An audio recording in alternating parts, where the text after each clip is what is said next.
Programme में एक बार फिर खुशामदीद। नाज़रीन, शानदाना गुलजार साहिबा की गुफ्तगू आपने सुनी। जैसे हमने शुरू में जिक्र किया कि मखसूस नशिस्तों के फैसले के बाद अब हुकूमती इत्तेहाद को पार्लिमान के अंदर, ख़ासतौर पर कौमी असम्बली के अंदर 2/3 मेजॉरिटी जो है वो हासिल हो चुकी है। अब पाकिस्तान तहरीक इंसाफ का मुस्तकबिल क्या होगा? सेनेटर पलवशा खान साहिबा हमारे साथ मौजूद हैं। पलवशा साहिबा, बहुत शुक्रिया वक्त निकालने का। अब ये जो मखसूस नशिस्तों के हवाले से अगर हम बात करें तो एक हुकूमती इत्तेहाद को बड़ी कामयाबी तो हासिल हुई है।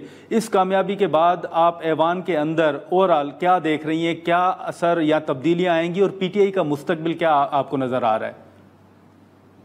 देखिए नादिर, बहुत शुक्रिया। पहली बात तो ये कि किसी पार्टी का मुस्तकबिल जो है वो पार्टी के लीडरों के हाथ में होता है। अच्छा। और पार्टी जो है, पार्टी पाकिस्तान में सियासी जमातें मुश्किल हालात से गुजरती हैं। हमारी जमात भी एक वक्त में ऐसा था कि उसको लिमिट कर दिया गया था एक नंबर ऑफ सीट्स तक, फिर वो दोबारा से उभरी। लेकिन ये सब होता है उस जमात की लीडरशिप के हाथ में कि वो किस तरीके से मामलात को समझती है और अपनी पार्टी को मुश्किल से निकालती है।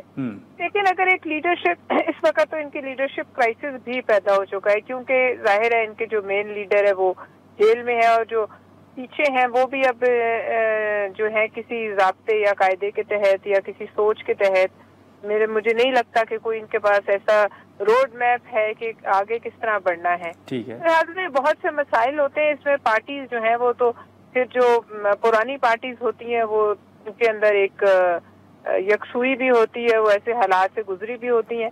अब तहरीक इंसाफ का मुझे तो चैलेंज ये नजर आता है कि लीडरशिप क्राइसिस फेस कर रहे हैं, फैसले नहीं कर पाएंगे। लेकिन इस मखसूस नशिस्तों के फैसले के बाद एक बात तो बार बार ये चल रही है कि शायद PTI की जो सूबाई हुकूमत है खैबर पख्तूनख्वा की, उसको भी कोई चैलेंज है। आपको कुछ ऐसा खतरा सूबाई हुकूमत के लिए नजर आ रहा है? देखिए, मैंने नंबर गेम नहीं स्टडी किया है PTI असेंबली की, लेकिन अगर जाहिर है ये आपके पास रिसर्च होगी, अगर नंबर अपसेट होते तो खतरा ही खतरा होता है। ईवान में तो नंबर की गेम होती है और क्या होता है।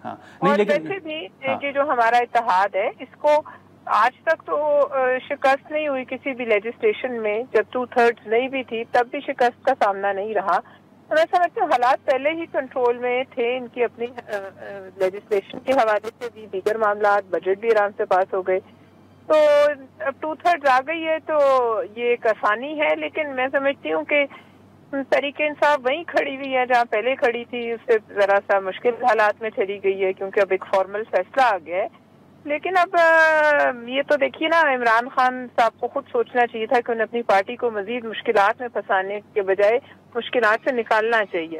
और उसके लिए कॉम्प्रोमाइज होता है, कॉम्प्रोमाइज करने को कोई तैयार नहीं है। नहीं, लेकिन अब तो खैबर पख्तूनख्वा के अंदर पलवशा साहिबा अगर देखें तो वहाँ पर करप्शन की शिकायतें आ रही हैं। स्वात का जो अफसोसनाक वाक़या आपके सामने है, पार्टी के अंदर बड़े इख्तलाफात सूबाई चैप्टर में नजर आ रहे हैं। आपको कोई ऐसा माहौल नजर आ रहा है कि वाकई गंडापुर से वहाँ के MPs? मैंने आपको कहा कुछ भी हो सकता है ना। देखिए, बहुत बड़े बड़ी फैसले हो रहे हैं, बहुत बड़ी बड़ी अखाड़ पिछाड़ हो रही है। तो ये कोई इतनी बड़ी बात नहीं है कि अगर उस अखाड़ पिछाड़ में इनकी ये हुकूमत चल जाए, क्योंकि आपने सच कहा कि भाई ये आपस में जो है, मैंने आपको कहा ना, लीडरशिप क्राइसिस है। जाहिर है जब लड़ा जाता है किसी बड़ी ताकत से तो आपको अपनी जो सफ़े हैं उनको तो ठीक रखना पड़ता है ना। इधर इनकी सफ़ों में अभी कोई इत्तेहाद नहीं है। और फिर ये जो है एक पैसों वाला चक्कर जो है कि करप्शन स्कैंडल्स पे जो सवात में हुआ, उसको देख के मैं समझती हूँ कि इसको सियासत की नजर में नहीं करना चाहती, लेकिन ये एक क्रिमिनल नेग्लिजेंस थी। नेग्लिजेंस भी नहीं, एक बेहिसी थी। यानी 1.5 घंटे 18-19 लोगों की जिंदगी की जो हैसियत है इनके नजदीक, वो आपने देख ली। यानी इंसानी जिंदगी की कोई हैसियत नहीं। बड़े बड़े है हेलीकॉप्टर्स और इनकी गाड़ियां और इनके मामला तो सिर्फ इनकी हद तक हैं। तो ये तो खैर इसका जवाब इन्हें इस दुनिया में तो देना ही पड़ेगा, आखिरत में भी देना पड़ेगा। ऐसा नहीं है कि ये जो हाकिम वक्त होता है उसकी ये जिम्मेदारी है। और ये तो रियासत मदीना बना रहे थे, तो लिहाजा ये इस बात पर तो उन्हें खुद शर्मिंदा होना चाहिए। और जो साहिब इख्तियार उधर बैठा था, जिसके हाथ में जरा सा भी इख्तियार था कि वो इनको बचा सकता था और उसने नहीं बचाया, जिनके हाथ में कोई भी ऐसी चीज, कोई हेलीकॉप्टर, कोई चीज जो मंगवा सकता था, उसमें चाहे कोई भी शामिल हो, वो सब कसूरवार है। मैं तो ये कहूँगी। लेकिन पलवचा साहबा, ये जो 27वीं आईनी तरमीम के हवाले से बहुत सी बातें चल रही हैं, आप हुकूमत में शामिल तो नहीं है लेकिन हुकूमत की इत्तेहादी जमात ज़रूर हैं, कोई हुकूमत ने मुशावरत की है? वाकई ये बातें सच हैं कि हुकूमत 27वीं आईनी तरमीम लाने का इरादा रखती है? देखिए, मैं तो आपके सामने बातें सुन रही हूँ, जैसे आप सुनते हैं मैं भी सुनती हूँ, हम दोनों की सोर्सेज भी तकरीबन एक ही होती हैं।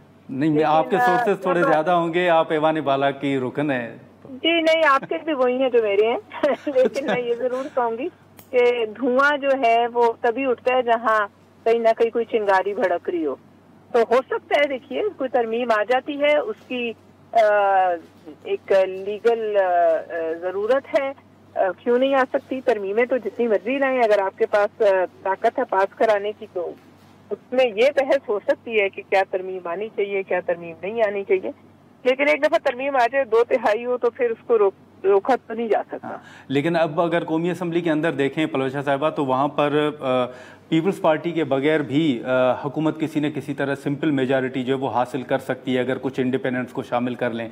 तो आप समझती हैं कि ये पीपल्स पार्टी के लिए कोई खतरे वाली बात है या परेशानी वाली बात है? नहीं, हमारे लिए क्यों खतरे वाली बात है? हासिल कर लें इंडिपेंडेंस, लेकिन इंडिपेंडेंट्स होते हैं, इंडिपेंडेंट जमातें नहीं होती, और इंडिपेंडेंट्स फिर किसी एक सेंट्रल लीडरशिप के तहत काम नहीं कर रहे होते। उनको जो फिर दिल चाहता है या जो उनको सूट करता है वो करती हैं। तो लिहाजा अगर वो चाहते हैं कि एक सियासी जमात पुरानी साथ खड़ी हो, सियासी कारकुन और एक इंडिपेंडेंट मेंबर में बड़ा फर्क होता है, तो लिहाजा हम तो एक कायदे के पाबंद होते हैं ना सब, और एक जमात में काम कर रहे होते हैं। तो पीपल्स पार्टी को कोई ऐसा डर नहीं, लेकिन अगर ये ऐसा कुछ मैंने भी सुना नहीं, इसलिए मैं कह नहीं सकती कि ऐसा कोई नीयत पे मैं शक नहीं करती सकती हुकूमत की। लेकिन हम तो वैसे भी, देखिए, काबीना का हिस्सा नहीं, हमें क्या फर्क पड़ता है, हमारे हाथ पे क्या जाएगा। चलें ठीक है। पलवचा साहिबा, बहुत शुक्रिया वक्त निकालने का। नाज़रीन, सेनेटर पलवचा साहिबा की गुफ्तगू आपने सुनी। अब 27वीं आईनी तरमीम के हवाले से जो ये चेमगोइयाँ पार्लिमान के अंदर और बाहर भी हो रही हैं कि हुकूमत शायद ये तैयारी कर रही है कि 27वीं आईनी तरमीम भी लाई जाए, इस हवाले से हम गुफ्तगू को आगे बढ़ाएंगे।